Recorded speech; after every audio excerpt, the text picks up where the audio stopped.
In 1945, Georgy Zhukov was a true legend. His name was known in every family, his photo was printed on magazine covers, and children played Zhukov games, just as they had previously played Chapaev games. He presided over the victory parade on Red Square, and millions of people believed that he had saved the country. And indeed, he commanded the largest offensives, including the Berlin operation. In terms of popularity in the USSR, he was second only to Stalin. But in politics, such fame often becomes dangerous. Zhukov was used to acting directly, as he did on the front lines, quickly, harshly, to the point. He did not adapt, he did not hypocrite, he did not give smooth speeches. And in the Kremlin, this is not forgiven. Politics is a completely different war, where it is not victories that are important, but agreements, connections, and the ability to be convenient for the top brass. Many in the leadership began to fear that such a national hero could become too independent, especially Stalin himself. Just a year after Victory Day in 1946, Zhukov was unexpectedly sent to the sidelines to command the Odessa military district. Formally, it was an honorable appointment. In reality, it was isolation. Far away from Moscow, from politics, from the army, and from the people. Zhukov did not engage in intrigue or conspire. He simply wanted to do his job. But in the post-war USSR, that no longer worked. There was no place for the victor of the war among the party elite. On the 5th of March, 1953, Joseph Stalin died, and the struggle for power began. The main contender was Lavrentiy Beria, the head of state security. He controlled the KGB, the army, the prosecutor's office, and knew a lot about everyone. Even Stalin's associates feared him. No one dared to oppose him. It seemed that he would now take everything into his own hands. But there was one man who was not afraid, Georgy Zhukov. Khrushchev understood that if Beria was not removed, sooner or later he would remove everyone else. But Khrushchev had no security forces. He was a party functionary without an army. And so he turned to Zhukov, the very marshal who had recently been kept away from politics. Zhukov agreed, because he considered Beria a traitor, dangerous to the country. It was Zhukov's troops that suddenly surrounded the Ministry of Internal Affairs, building where Beria was located, in June 1953. The arrest was carried out swiftly, without trial and even without an official warrant.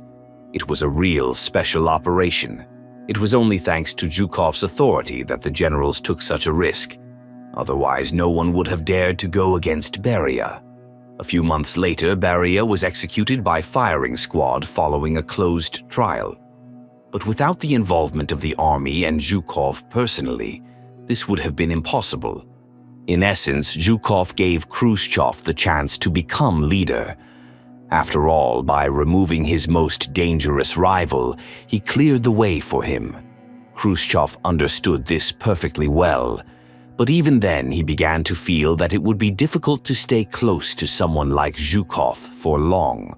After Beria's arrest, Zhukov once again became an important figure in Moscow. He began to be invited to meetings and gained increasing respect in the army and society. The people saw him as an honest, strong man, untainted by Stalin's purges. Many believed that Zhukov was the one who could restore order, and this became a problem for Khrushchev. Khrushchev sought to strengthen his personal power, but next to him was a man who had his own army, his own glory, his own influence. Zhukov was not afraid to speak bluntly, even rudely. He disliked party intrigues and often showed it openly. Once he even refused to attend a presidium meeting, saying, "I am not obliged to listen to party chatterboxes." This was a signal that Zhukov did not recognize party discipline. Such independence could not exist in the Soviet system. The army had to obey the party. But with each passing month, it became clear that the army listened first and foremost to Zhukov, not Khrushchev. Within the Central Committee, people began to whisper, "What if the marshal decides to go further? What if the army stands behind him?" Some even feared that Zhukov might stage a military coup. This was particularly dangerous for Khrushchev. He did not have such authority in the army or among the people. He understood that as long as Zhukov was around, he could not feel safe. Thus, fear was born.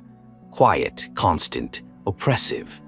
Zhukov became a threat, not because he did anything, but simply because he was too strong and independent. When Zhukov became Minister of Defense of the USSR, he almost immediately began to change the army in his own way. He was not an armchair general. For him, the army was his life's work. He demanded strict discipline and real combat training, not parades and reports on paper. But at the same time, Zhukov began to do what was considered unacceptable in the Soviet system, making decisions without consulting the party. One of his first decisions was to massively reduce the number of political officers. These people were responsible for ideology in the army, ensuring that soldiers were politically literate and loyal to the party. But Zhukov believed that they interfered with normal combat operations and openly called them dead weight. As a result, hundreds of political officers were dismissed or transferred to secondary positions. This caused outrage in the Central Committee, as the party was losing control over the military. In addition, Zhukov began to personally visit military districts, conduct surprise inspections, and see how things really stood. He did not wait for reports. He appeared at exercises and dismissed district commanders on the spot if he saw that they were not coping. He did not ask anyone's opinion or consult with the party. He simply did what he thought was right. This style of work ran counter to the party system, where all decisions were made collectively and through the Central Committee. But Zhukov acted as he would in war, quickly, harshly, without unnecessary words. In the eyes of Khrushchev and the party elite, he had crossed the line. The Minister of Defense was acting as if he were the second center of power. When it became clear that Zhukov was not going to obey party discipline and was acting too independently, the top leadership began preparations to remove him. Khrushchev himself played the main role in this. He understood that if he delayed, the marshal could become too influential, and then it would be impossible to remove him. Therefore, a quiet but well-planned campaign against Zhukov began. Khrushchev acted cautiously. He did not want an open conflict. The people supported Zhukov, and the army was loyal to him. Therefore, he began to gather allies within the presidium of the Central Committee. The key figures in the conspiracy were Mikhail Suslov, Anastas Mikoyan, and Dmitry Ustinov. These people had long been wary of the marshal. Some envied his fame, some feared his influence, and some simply carried out Khrushchev's will. They began to gather compromising information against Zhukov. They used denunciations, wiretaps, and private conversations, all in the spirit of Stalin's methods. They selected phrases, took them out of context, and passed on notes with Zhukov's quotes. All this was put into folders and placed on the desks of party bosses. The accusations contained strange wording. For example, exaggerated his own role in the victory, as if Zhukov had no right to be proud of winning the war. The main goal of the conspiracy was to convince the Central Committee that Zhukov was dangerous, that he was preparing a military coup, acting outside the party's control, and behaving like a shadow leader. At the same time, they acted quickly, without unnecessary noise. All agreements were unofficial and discussed behind the scenes. Behind the marshal's back, a blow was being prepared that he did not even suspect. Everything happened unexpectedly. In the autumn of 1957, Georgy Zhukov was on an official visit to Yugoslavia. He was greeted like a true hero, with honor as a great marshal and Minister of Defense of the USSR. He had no idea that at that very moment his fate was being decided in Moscow. Khrushchev acted quickly. As soon as Zhukov set sail on a Soviet ship, an urgent message arrived. Return to Moscow immediately. Urgent meeting of the Central Committee. It seemed like business as usual. Zhukov was not told that they were already preparing to remove him from office.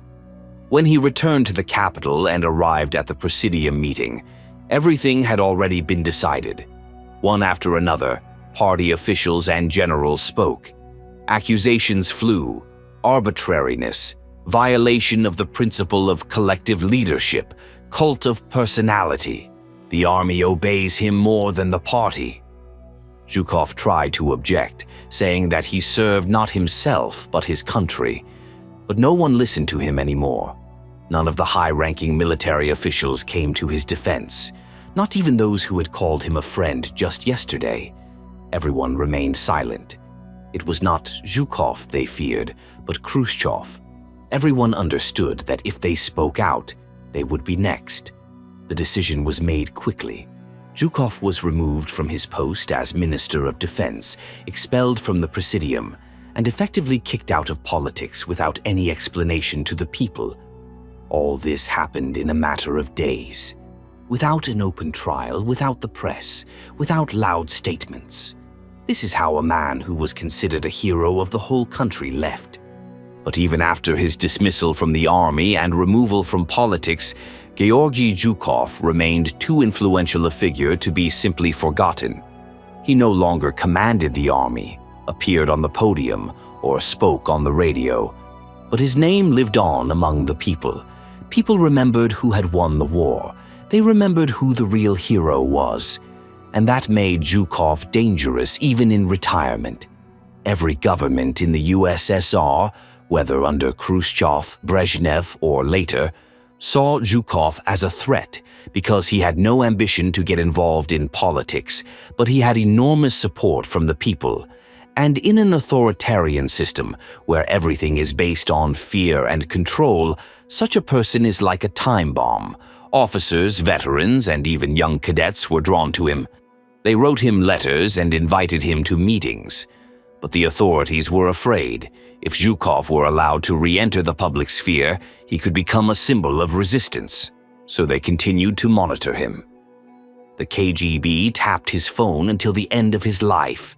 They recorded every word, noted who came to see him, who he met with, what he said. He was forbidden to travel abroad, and at home, his guests were monitored. It was soft but real surveillance, as if he were a potential enemy. When Zhukov wrote his memoirs about the war, they were not allowed to be published for 20 years. The authorities were afraid that he would tell the truth, which was inconvenient for the official version. And indeed, he wrote harshly, how everything really was without embellishment, especially about Stalin, about the battles, about the disorder in the command. It was not pathos, but the truth. And in the USSR, they were in no hurry to print such truths. Zhukov did not make revolutions or conspire, but the very fact of his existence, honest, strong, beloved by the people, was a threat to the system. Because next to him, everyone else looked petty and unconvincing. The history of the conflict between Khrushchev and Zhukov is not just a struggle for power. There was something personal here. Envy, resentment, and perhaps even a feeling of humiliation. Khrushchev knew that without Zhukov's support, he would not be able to stay at the top. But he also understood that as long as such a person, strong, respected, a true hero, was by his side, he himself would always be in the shadows. Khrushchev was a party functionary, a man of the system. He was not loved, but he was respected for his cunning and ability to survive. Zhukov, on the other hand, was truly loved by soldiers, officers, ordinary people, not for his words, but for his deeds. After Zhukov's dismissal from the army, Khrushchev never allowed him into any decision-making center again, not even formally. Many historians believe that Khrushchev's fear of Zhukov was real. But over the years, this fear was compounded by an insurmountable desire to erase the memory of the man who reminded him who the real victor was. Zhukov did not retaliate. He lived quietly and made no attempt to return. But Khrushchev, even after his resignation, continued to act as if he were still a threat, as if even Zhukov's shadow prevented him from feeling like a victor. But time put everything in its place. One resigned in disgrace. The other remained in history as a hero.